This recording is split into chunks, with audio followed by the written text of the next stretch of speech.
जय हिंद दोस्तों, मैं गुलशन स्वागत करता हूं आपको इस यूट्यूब चैनल में। मैं एसएससी जीडी 2021 का क्वालिफाई स्टूडेंट जो कि मेरा सिलेक्शन सीएसएफ में हुआ है, मैं आपके साथ स्ट्रेटजी शेयर करने जा रहा हूं ताकि आप भी एसएससी जीडी का एग्ज़ाम क्रैक करके फर्स्ट ज्वाइन कर सकें। तो चलिए शुरू करते हैं।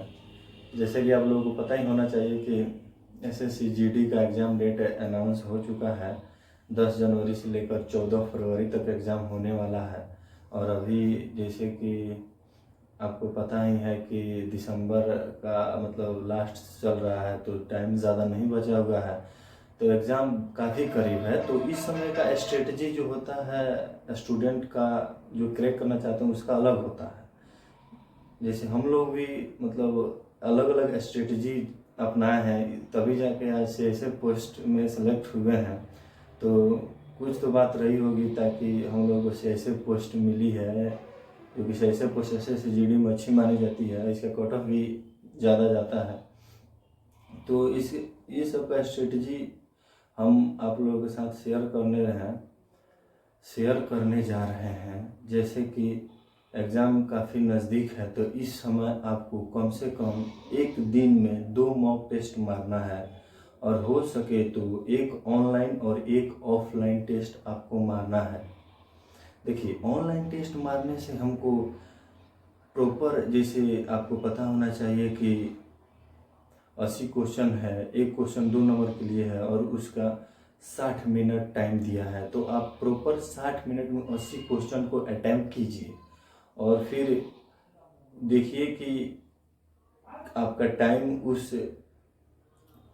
देखिए कि आप उस टाइम को मैनेजमेंट कर पा रहे हैं कि नहीं। 60 मिनट के अंदर आप 80 क्वेश्चन को सॉल्व कर पा रहे हैं कि नहीं। अगर 60 मिनट के अंदर आप 80 क्वेश्चन को सॉल्व नहीं कर पा रहे हैं, तो इसका मतलब कि आपका टाइम मैनेजमेंट नहीं हुआ है। अभी ऑनलाइन टेस्ट मारने से आपको ये टाइम का पता चलेगा और उस प्रॉपर 1 घंटे में आप 80 क्वेश्चन को सॉल्व करेंगे और उसके बाद अपना रिजल्ट देख सकेंगे। और मैं ऑफलाइन टेस्ट मारने को इसलिए बोल रहा हूँ क्योंकि जब हम लोग भी तैयारी करते थे 2021 में, तो हम लोग भी ऑफलाइन और ऑनलाइन दोनों टेस्ट दिए हैं। और ऑफलाइन टेस्ट मारने से हमको मतलब एक एग्ज़ाम की तरह माहौल मिलता है। उसमें 30-40 जो स्टूडेंट रहता है उसका एक ग्रुप रहता है, उसमें अपने आप को मतलब आंका जाता है कि मेरा स्थान कितना आ रहा है इस ग्रुप में, क्योंकि वह जितना भी बंदे होते हैं वो तो सब जीडी की ही तैयारी करने वाले होते हैं। तो उससे अंदाजा चलता है कि ऑल इंडिया में मेरा रैंक कितना आएगा, उससे पहले कि हम अपने मतलब ग्रुप में ही अपना रैंक पता कर लें। तो इस ऑफलाइन से आपको माहौल पता चलेगा कि आप मतलब आपका रैंक उस 30 बंदे या 40 बंदे में आपका रैंक कितना आ रहा है। जैसे हम लोग तैयारी करते थे, तो हम लोग मतलब मेरा जहाँ तक है तो उसमें 40 लड़के थे हम लोग, उसमें मेरा फर्स्ट सेकेंड या थर्ड ऐसे ही आता था। तो आप लोग में ये सलाह दे रहा हूँ कि आप ऑफलाइन या ऑनलाइन कम से कम 2 सेट डेली मारना है, और सेट मारने के बाद आपको देखना है कि मेरी कमजोरी मतलब किस सेक्शन में है, मैथ्स में है या रीजनिंग में है या हिंदी में है या जीके जीएस में है। देखिए, जीके जीएस का जहाँ तक बात है तो वो तो गागर में सागर है, वो आज तक किसी से नहीं पकड़ाया है और नहीं पकड़ाएगा। हाँ, जीके जीएस में आप 1-2 क्वेश्चन जो रनिंग है, 3-4 क्वेश्चन वो पकड़ सकते हैं, 3-4 क्वेश्चन करेंट का पकड़ सकते हैं। तो जीके जीएस में 20 क्वेश्चन में आप 10 बना लेते हैं, तो इसका मतलब आप बहुत इंटेलिजेंट हैं, ठीक है। और मैथ, रीजनिंग और हिंदी का जहाँ तक बात है तो ये स्कोरिंग सब्जेक्ट है। आपको अगर एसएससी जीडी को क्वालिफाई करना है तो आपको हिंदी, मैथ्स और रीजनिंग पर ज़्यादा ध्यान देना पड़ेगा। यही हाई स्कोरिंग सेक्शन है जो कि आपका सिलेक्शन करवा पाएगा।